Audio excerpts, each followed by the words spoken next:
욥기 21장 14절부터 25절 말씀까지입니다. 오늘 본문 말씀은요, 그냥 우리 성경으로만 쭉 보시면 참 이해가 안 되는 내용들이 많습니다. 그것은 성경이 어렵기 때문이 아니라 성경을 번역하는 과정에서 그렇게 애매모호하게 번역을 해놨어요. 이상하게 오늘 욥의 그 이야기인데, 욥이 하는 그 내용 가운데 어려운 부분만, 잘 이해가 안 되는 부분만 요 14절부터 25절에 집중적으로 되어 있습니다. 쭉 오늘 한번 읽어가면서 그 본문에 있는 뜻을 살피는 시간 되시길 바랍니다. 14절입니다. 그러할지라도 그들은 하나님께 말하기를 우리를 떠나소서, 우리가 주의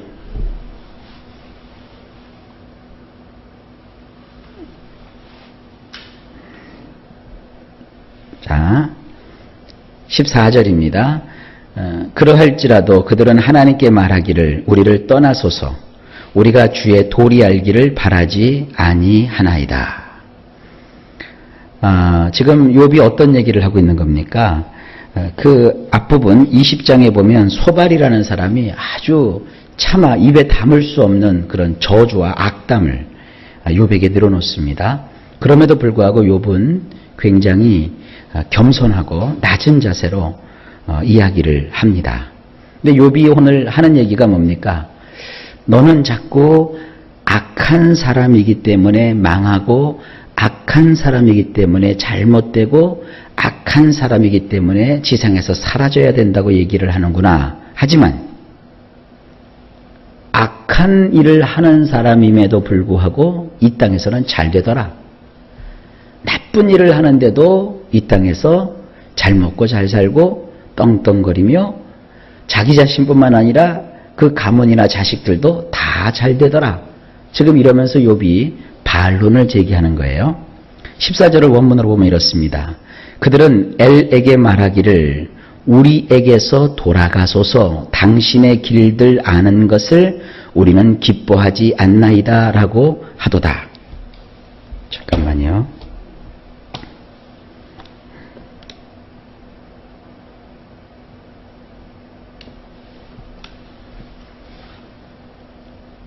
이게 악한 자들이 하는 얘기예요. 우리 하나님 필요 없다 이게.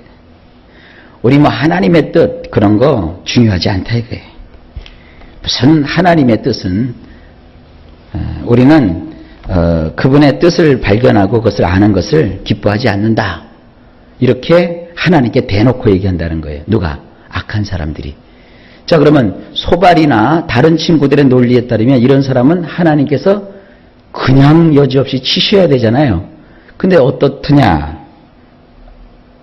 15절.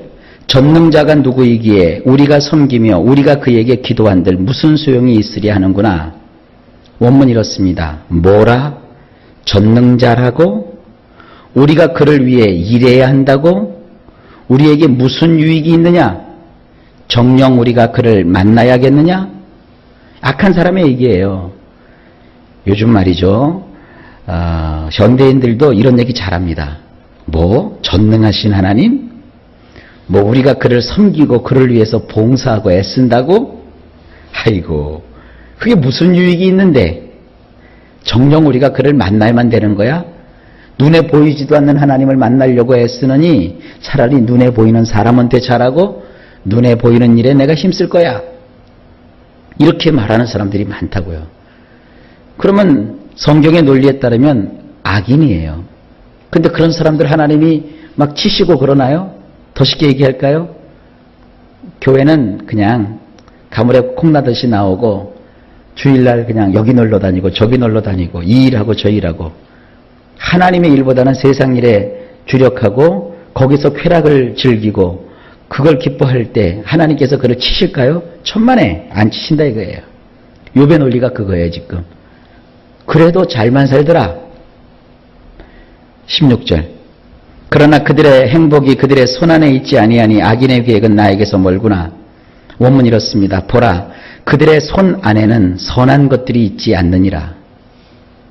악을 행하는 자들이 목적하는 것이 나하고는 멀리 떨어져 있도다. 욥은 그런 얘기를 하는 거예요. 악한 사람들이라고 하는 것은 바로 그렇게 하는 것이다. 하나님 떠나서 사는 것인데 나는 그렇게 살지 않는다. 그렇게 말하는 사람들은 선한 것이 그들 손에 있지 않다. 악을 행하는 그와 같은 사람들의 목적과 비록 내가 모든 걸 다 잃어버리고 빼앗기고 이 모양 이 꼴 이 처지에 있지만 그런 사람들이 목적하는 것과 나하고는 지금 멀리 떨어져 있다. 욥이 자기의 그 심통한 표현을 이렇게 하고 있는 것입니다. 친구들은 이것도 모르고 욥을 계속 공략하죠. 저는 이게 목회자로서도 그런 걸 느낄 때가 참 많아요. 왜 하나님이 너의 목회에 축복을 안 해주시느냐? 왜 하나님께서 너를 붙들어 주시지 않은가? 그럼 제가 겉으로는 표현 안 하고 속으로는 그래요. 그럼 하나님이 축복하시는 게 뭔데? 10만 명, 20만 명 모이면 축복하는 건가? 그러나 가만 보면 이단들이 있죠. 여호와 증인이라든지 안식일교회라든지 요즘 한참 떠들썩하는 신천지라든지 또 하나님의 교회라든지 돈은 거기로 다 몰리는 것 같아요. 우리나라 같은 경우는 또 통일교라든지 어마어마합니다. 그럼 그 사람들은 굉장한 선한 사람들입니까? 아니라고요. 다 자기 할 만큼 하나님 앞에서 하면 돼요. 나에게 건강이 있으면 건강을 하나님께 드리면 돼요. 내가 하다못해 몸에 힘밖에 없으면 그 힘을 드리면 돼요. 내가 돈이 있다고 하면 그 돈을 하나님께 힘써 드리면 돼요. 나에게 있는 것을 가지고 하나님께 드리고 섬기는 것이지 내게 없는 그것이 무언가 하나님이 요구하시는 그런 것을 추구하기 위해서 없는 것을 갖다가 억지로 드리는 거 아닙니다. 내가 할 수 있는 것을 하는 것입니다. 목회라는 것도 내가 할 수 있는 그 일을 최선을 다하는 거예요. 그러다 보면 하나님께서 원하시고 때가 되면 또 하나님 뜻하신 바대로 또 이 뜻을 이루어 가시는 거예요. 지금 그런 얘기입니다. 욥은 지금 악한 자하고는 상관이 없어요. 17절 악인의 등불이 꺼짐과 재앙이 그들에게 닥침과 하나님이 진노하사 그들을 곤곡해 하심이 몇 번인가. 원문이 이렇습니다. 악을 행하는 자들의 등불이 과연 몇 번이나 꺼졌더냐. 그들 위에 재앙들이 밀어 닥치기나 하더냐. 그분이 진노하셔서 파멸들을 그들에게 배분하여 주시기라도 했더냐. 여러분 답변은 어떠실까요? 아니라고요. 여러분 일본 참 나쁜 나라예요. 근데 왜 그 나라 그냥 두실까요? 북한 참 나쁜 짓 많이 해요. 근데 왜 하나님 그냥 두실까요? 우리도 모르는 거예요. 이 욥의 친구들의 말에 의하면 벌써 일본은 한 3,000번도 더 무너졌어야 됐고요. 북한은 5,000번도 더 무너졌어야 돼요. 그런데 하나님은 그대로 두시잖아요. 욥은 지금 그걸 얘기하고 있는 거예요. 악한 짓을 해도 잘 된다 그건 아닙니다. 그러나 악한 일을 했다고 해서 하나님이 다 이 땅에서 없이 하시고 파멸시키시고 등불을 꺼뜨려 버리는 것이 아니라는 거예요. 여러분들 이런 사고방식을 고치셔야 돼요. 18절 그들이 바람 앞에 건불같이 폭풍에 날려가는 겨같이 되었도다. 원문 이렇습니다. 바람 앞에 그들이 마치 건불같이 되었더냐? 폭풍에 의해 모조리 날아가 버리는 마치 겨와 같이 되었더냐? 그런 적이 없다는 거예요. 지금 우리 성경은 거꾸로 번역을 해놨어요. 악하다고 해서 다 사라져버리지 않아요. 악이 이 땅에 상존해요.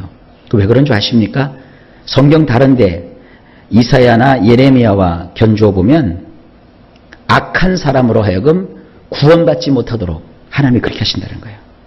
악한 사람이 악을 행할 때마다 하나님이 혼내키시고 징치하시면 악한 사람도 돌이키죠.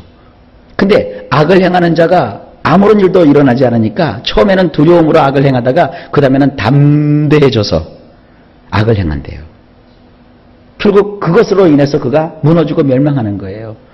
그러니까 우리는 성경 전체를 통해서 악을 대하시는 하나님의 어떤 그 의도라든지 이런 것들을 짐작은 할 뿐입니다만 특정할 필요는 없어요. 그걸 또 이렇게 생각하지는 마세요. 악하게 살아도 다 잘 된대. 그러시면 안 돼요. 결국은 뭔가 생겨요. 악하게 살면. 하지만 두부 잘라놓고 보듯이 딱 끊어놓고 선한 사람은 잘 자고 악한 사람은 망하리라. 그렇게 보시면 여러분 인생이 안 풀려요. 하나님 왜 저 사람은 저렇게 악하게 사는데 저렇게 형통합니까? 저렇게 나쁜 짓 하고 다니고 저렇게 악담을 하고 다니는데 왜 저 사람은 형통합니까? 여러분 헷갈려요. 그럼 여러분들이 악이 형통할 때 의인이 상처를 받는다고 그랬어요. 그러면은 정말 진실하게 믿는 사람들은 상처를 받아요. 그러면 내가 이렇게 선하게 생활하고 하나님 앞에 중심을 바치면 나에게 남는 것이 뭔가? 악한 사람도 저렇게 잘 되는데 여러분 괜히 악한 사람이 잘 되는 것을 그렇게 바라보면서 상처받지 마세요. 그래서 시편 37편에는 악인의 형통함을 너희는 불평하여 하지 말라 그랬어요. 그래서 불평하여 하지 말라는 것은 뭐냐면 악인의 형통함을 보고 네 마음을 쥐어짜듯이 괴로워하지 말라 이거예요. 우리는 그냥 우리가 가야 되는 이 선한 길을 행해 나가면 되는 거예요. 19절 하나님은 그의 죄악을 그의 자손들을 위하여 쌓아두시며 그에게 갚으실 것을 알게 하시기를 원하노라. 이것도 원문을 보면 전혀 다르게 되어 있어요. 원문에 이렇게 되어 있습니다. 엘로아께서 그들의 자식들을 위하여 고생거리를 비축해 두신다고 하지만 막상 그분이 그에게 그대로 갚아주셔야만 그가 알게 될 뿐이니라. 여지껏 오늘 제가 했던 얘기예요.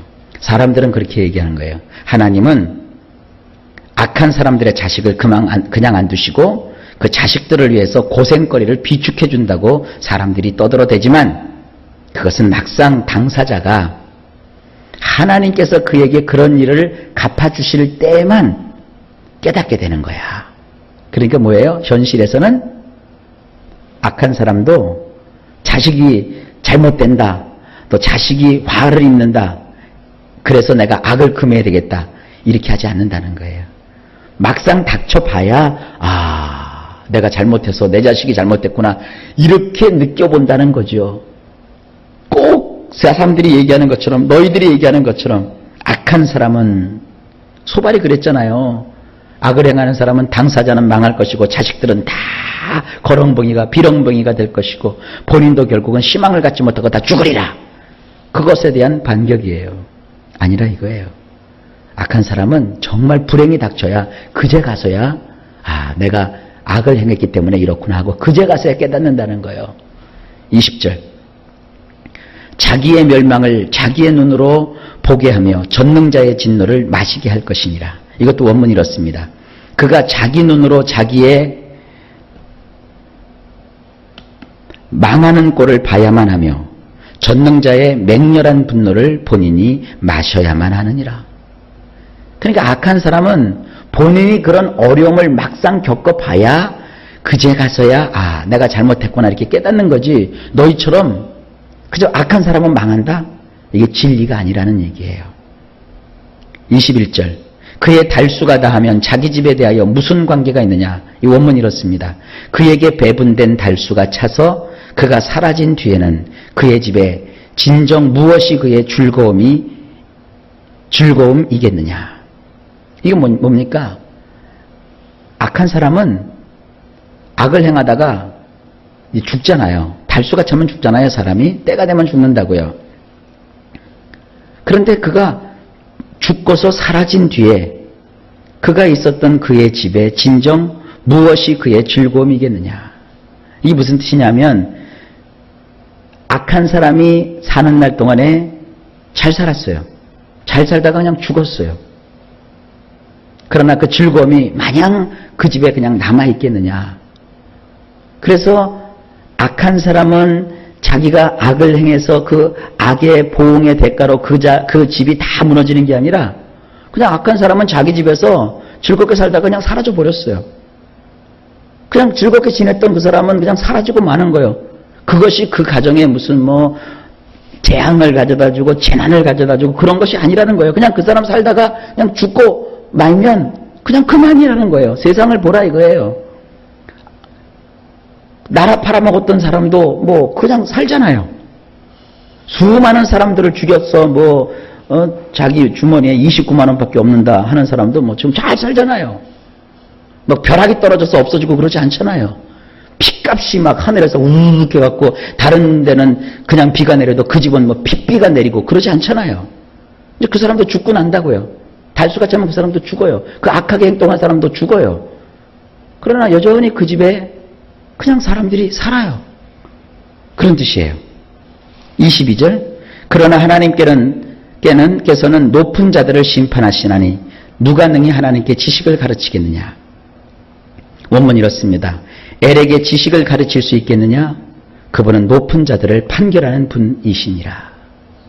하나님이 하시는 일을 너희가 이렇게 마음대로 얘기하지 말아라 이거예요. 23절. 어떤 사람은 죽도록 기운이 충실하여 안전하며 평안하고, 원문 이렇습니다. 어떤 이는 뼈대 있게 죽고 완벽하게 모든 것이 안정되고 평탄했느니라. 24절. 그의 그릇에는 젖이 가득하며 그의 골수는 윤택하고, 원문 이렇습니다. 그의 양동이들에는 우유가 넘치고 그의 뼈들의 골수들은 윤택하였도다. 마지막 25절. 어떤 사람은 마음의 고통을 뿜고 죽음으로 행복을 맛보지 못하는도다. 원문 이렇습니다. 어떤 이는 네페시가 비통한 채로 죽고 좋은 것을 먹어보지도 못하였도다. 욥이 가만히 보니까 인생은 말이죠, 어떻게 특정할 수 없다는 거예요. 악한 사람인데도 평생 잘 먹고 잘 살다가 건강하게 살다가 잘 되다가 죽고, 어떤 사람은 그 네페시의 비통함이 찾아와서 일평생 고생하면서 좋은 것도 먹어보지 못하고 죽고, 이게 인생이라는 거예요. 그러면서 이 친구들에게 뭐라고 얘기하는 겁니까? 너희가 그렇게 짤막한 지식을 가지고 인생을 보지 말아라. 너희 마음대로 하나님을 쥐락펴락하지 말라 이거예요. 나는 지금 큰 어려움과 공경 속에 빠져서 여러 가지를 생각하고 있다. 인생을 내다보니까 참 수수께끼와 같다. 이것이 안 풀려서 나는 창조주 하나님 앞에서 절규하고 있는 중이다. 그러니 너희들 더 이상 그렇게 악담을 하지 말아라. 이제 그 다음 부분이 또 궁금해지죠? 그 다음에 또 어떻게 욥이 이 이야기를 마무리할 것인가? 그 뒷내용까지 이제 봐야 되겠습니다. 자, 다음 시간에 그 뒷얘기를 마저 봅시다.